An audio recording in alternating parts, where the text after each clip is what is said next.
अथ सत्यार्थप्रकाशः अष्टम समुल्लासः। अब हमारा स्वाध्याय का क्रम आगे बढ़ता है। आगे स्वामी दयानंद लिखते हैं, देखो शरीर में किस प्रकार की ज्ञानपूर्वक सृष्टि रची है कि जिसको विद्वान लोग देखकर आश्चर्य मानते हैं। भीतर हाड़ों का जोड़, नाड़ियों का बंधन, मांस का लेपन, चमड़ी का ढक्कन, प्लीहा, यकृत, फेफड़ा, पंखा, कला का स्थापन, रुधिर शोधन, प्रचालन, विद्युत का स्थापन, जीव का संयोजन, शिरोरूप मूल रचन, लोम, नख आदि का स्थापन, आँख की अतीव सूक्ष्म शिरा का तारवत ग्रंथन, इंद्रियों के मार्गों का प्रकाशन, जीव के जागृत, स्वप्न, सुषुप्ति अवस्था के भोगने के लिए स्थान विशेषों का निर्माण, सब धातु का विभागकरण, कला, कौशल, स्थापना आदि अद्भुत सृष्टि को बिना परमेश्वर के कौन कर सकता है।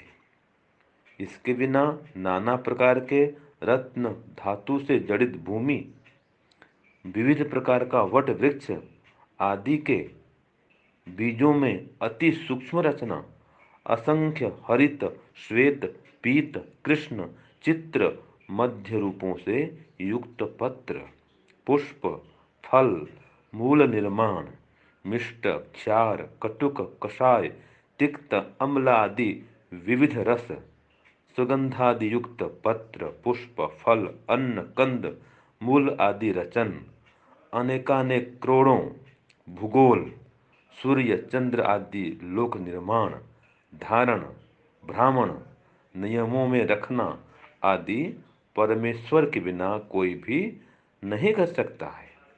जब कोई किसी पदार्थों को देखता है तो दो प्रकार का ज्ञान उत्पन्न होता है, एक जैसा वह पदार्थ है और दूसरा उनमें रचना देखकर बनाने वाले का ज्ञान है। जैसे किसी पुरुष ने सुंदर आभूषण जंगल में पाया, देखा तो विदित हुआ कि यह सुवर्ण का है और किसी बुद्धिमान कारीगर ने बनाया है। इसी प्रकार यह नाना प्रकार सृष्टि में विविध रचना बनाने वाले परमेश्वर को सिद्ध करती है। तो ये स्वामी जी ईश्वर की सत्ता को सिद्ध करते हैं और इसके लिए उन्होंने शरीर विज्ञान का एक अद्भुत और बुद्धिपूर्वक वैज्ञानिक प्रामाणिक चित्रण वर्णन प्रस्तुत किया है।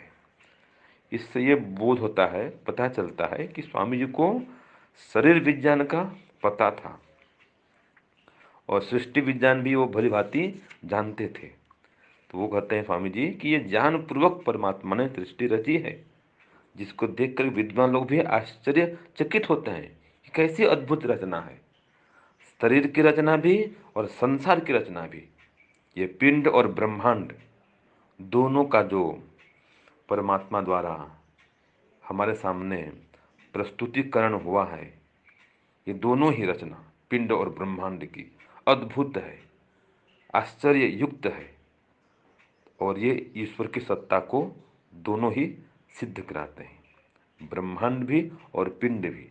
तो पिंड माने शरीर, तो देखिए शरीर में कितनी अस्थियां अर्थात हड्डियां हैं, कैसे नस नाड़ी का बंधन है, कैसे इसमें मांस का लेपन हुआ है, ऊपर में ये चमड़ी माने चर्म का परमात्मा ने ढक्कन लगा दिया है, अंदर में प्लीहा है, यकृत है, फेफड़ा है। तो ये सब व्यवस्था कौन कर सकता है बिना परमात्मा के। हम भी जब माता के गर्भ में रहते हैं, माँ भोजन करती है और गर्भ का विकास होता है। हम जब गर्भावस्था में थे, हमारा पोषण होता है माँ के भोजन करने से। तो माँ भोजन करता है और बच्चा अंदर में पुष्ट होता है। कैसी अद्भुत व्यवस्था है, ये बिना परमात्मा के संभव नहीं है। ऐसे आँख की संरचना कितनी सूक्ष्म, इसमें शिराएं हैं, नस नाड़ियाँ हैं। ऐसे ही ये अनेक प्रकार के तंत्र हैं शरीर में, पाचन तंत्र है, श्वसन तंत्र है और भी कई प्रकार के तंत्र हैं, उत्सर्जन तंत्र है। तो विधिवत शरीर का निर्माण वैज्ञानिक ढंग से परमात्मा ने ही किया है।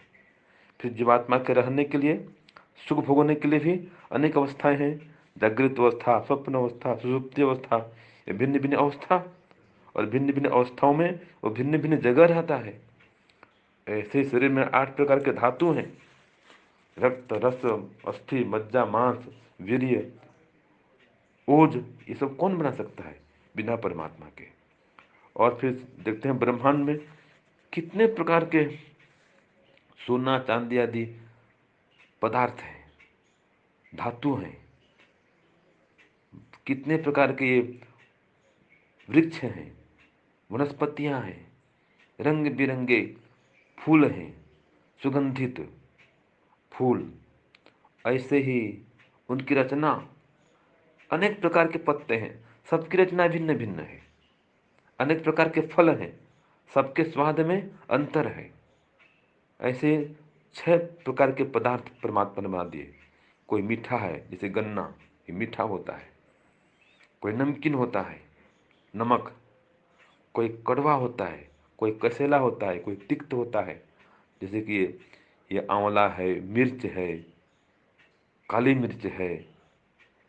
कोई खट्टा इमली है, खट्टी इमली। तो ये भिन्न भिन्न प्रकार के पदार्थ हैं। इसको बोलते हैं षड रस। तो षड रस से युक्त ये पदार्थ बनाए गए हैं। अनेक प्रकार के सुगंध हैं, गुलाब का अलग, चमेली का अलग, चंपा का अलग। ऐसे अनेक प्रकार के कंद मूल हैं। अब ये विभिन्न रचनाएं अपने आप संभव तो है ही नहीं, कदापि संभव नहीं है। तो ये परमात्मा की व्यवस्था बिना, उसके बनाए बिना ये नहीं बन सकते। ऐसे लाखों करोड़ों सूर्य चंद्र हैं, इन सबको बनाना, लोक लोकांतरों को, फिर इनको धारण करना, इनको घुमाना, चलाना और व्यवस्था में चलाना, नियम में रखना, इनको नियंत्रण में रखना, ये परमेश्वर बिना और किसी का भी कार्य नहीं हो सकता है। तो कार्य को देख करके कारण का पता चलता है, निर्माण को देख करके निर्माता का पता चलता है। जैसे किसी ने सुंदर आभूषण पाया जंगल के अंदर भी, तो भी बुद्धिमान व्यक्ति जान लेता है ये किसी बुद्धिमान कारीगर ने ही इतना सुंदर आभूषण बनाया है। इस प्रकार से ये सुंदर संसार, इसको देख करके परमात्मा की अद्भुत रचना का पता चलता है कि ये परमात्मा की ही विचित्र सृष्टि है और परमात्मा के द्वारा ही ये निर्मित है। परमात्मा इसका निमित्त कारण है। अपनी व्यवस्था से इसको बनाने वाला भी है, चलाने वाला भी है। तो वही धारण करता है, वही प्रलय भी करने वाला है, लेकिन करता है अपनी व्यवस्था से, अपने जान विज्ञान से सब काम करता है। निर्माण करना, धारण करना, विनाश करना, ये सब काम एकमात्र परमेश्वर का ही है। उसके बिना दूसरा कोई नहीं कर सकता है। इसलिए संसार को देख करके हम संसार पति का अनुभव करें, उसका ज्ञान करें और इसकी ओर बढ़ें। ओम शांति, ओम शम। प्यारे भाइयों बहनों, सादर सप्रेम नमस्ते। तो हमारा विषय चल रहा था सत्यार्थ प्रकाश के अष्टम समुल्लास का, जैसा कि अभी आप स्वामी जी को सुन रहे थे। बहुत ही सुंदर उन्होंने सृष्टि के बारे में कुछ तर्क भी दिए, कुछ प्रमाण भी दिए। भगवत गीता का भी इससे पिछले भाग में आपने प्रमाण को सुना। तो सृष्टि की उत्पत्ति का आप यहाँ पर प्रकरण सुन रहे थे।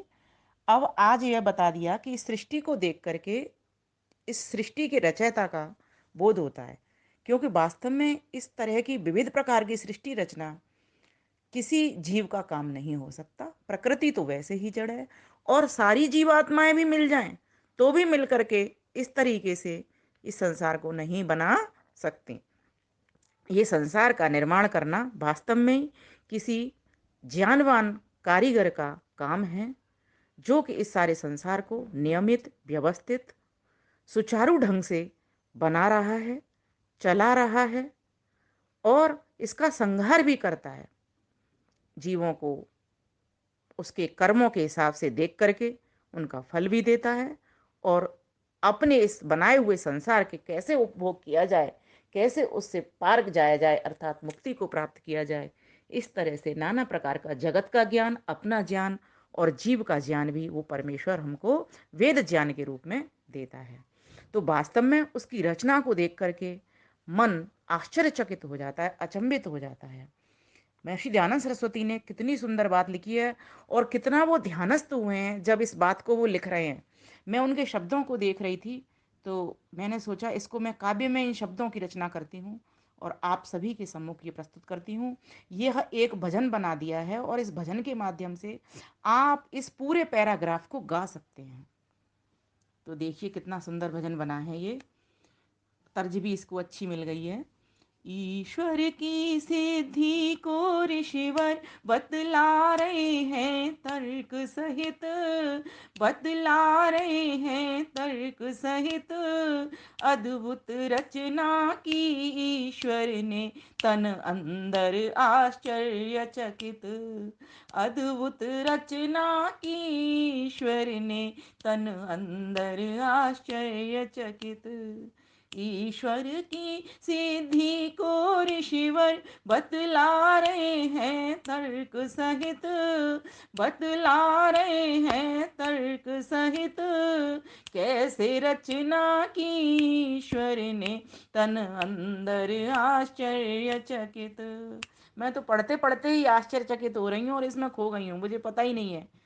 नस नाड़ी का बंधन देखो, मांस का लेपन चमड़ी ढक्कन, प्लिहाय कृत फेफड़ा पंखा, कला का अद्भुत सुगढ़ स्थापन, कला का अद्भुत सुगढ़ स्थापन।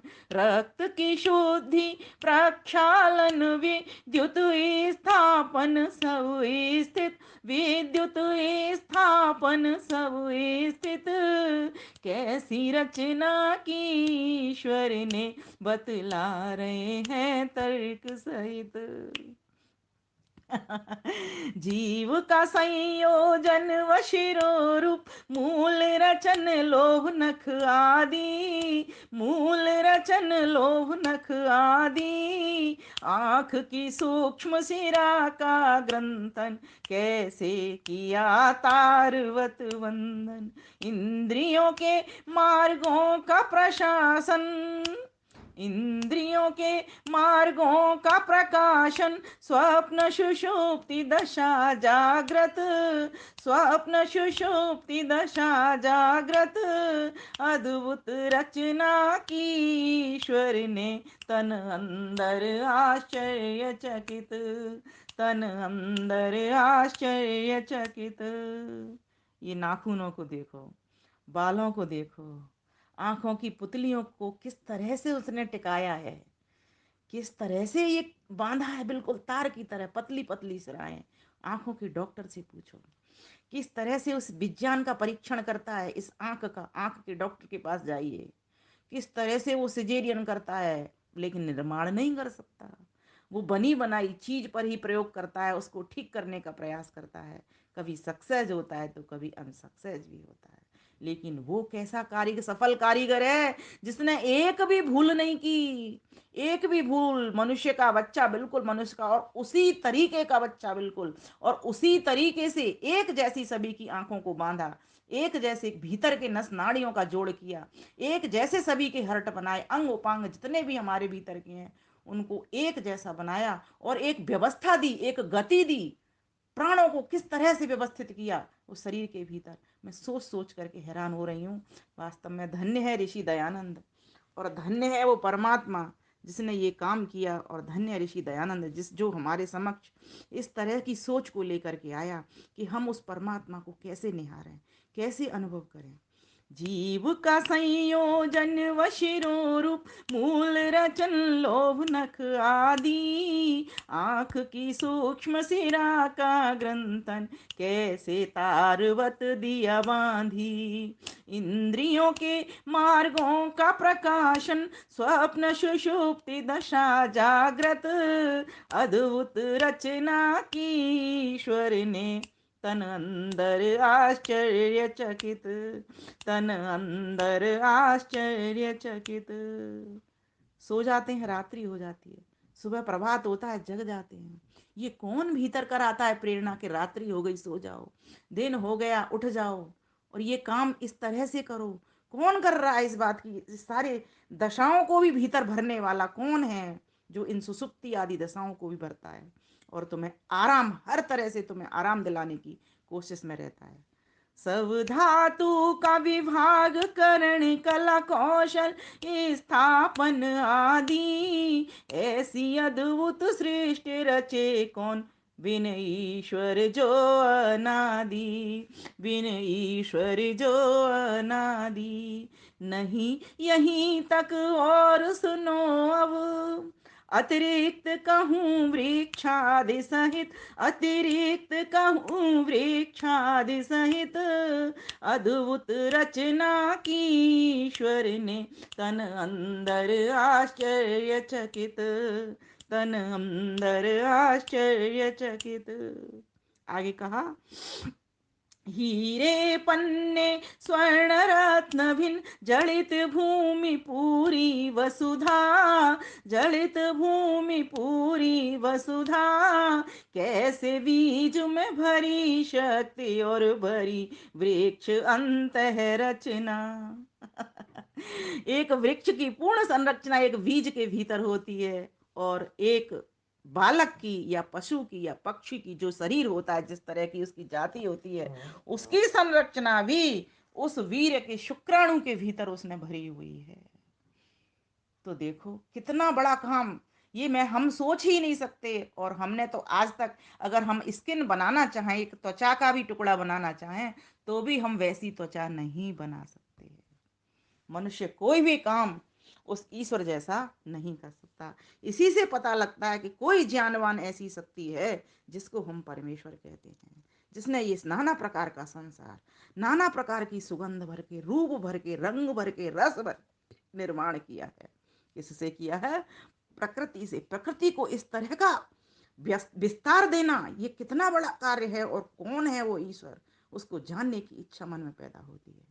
कोई तो ऐसी शक्ति है जो हम सब जीवों के आनंद के लिए इस सुंदर संसार को, तरह तरह के संसार को रच रही है। पत्र पुष्प फल फूल मूल निर्माण कसाय मिष्ट कटुक छार, निर्माण कसाय मिष्ट कटुक छार, तिक्त अम्ल षड रस और सुगंध भिन्न पुष्प अनादि सभी बहार, तिक्त अम्ल षड रस और सुगंध भिन्न पुष्प नादि की भरमार, निर्माण किए भूगोल करोड़ों, निर्माण किए भूगोल करोड़ों, सूर्य चंद्र गति कर नियमित, सूर्य चंद्र गति कर नियमित, अद्भुत रचना की ईश्वर ने तन अंदर आश्चर्यचकित, तन अंदर आश्चर्यचकित। सृष्टि देख कर जगत ज्ञान हो, और रचयिता मालिक का। दो दो ज्ञान होते हैं इस सृष्टि को देख करके। एक सृष्टि के पदार्थों का ज्ञान होता है, और इस सृष्टि के पदार्थों को तरह तरह के बनाने वाला, तरह तरह का रूप रंग रस भरने वाले उस मालिक का।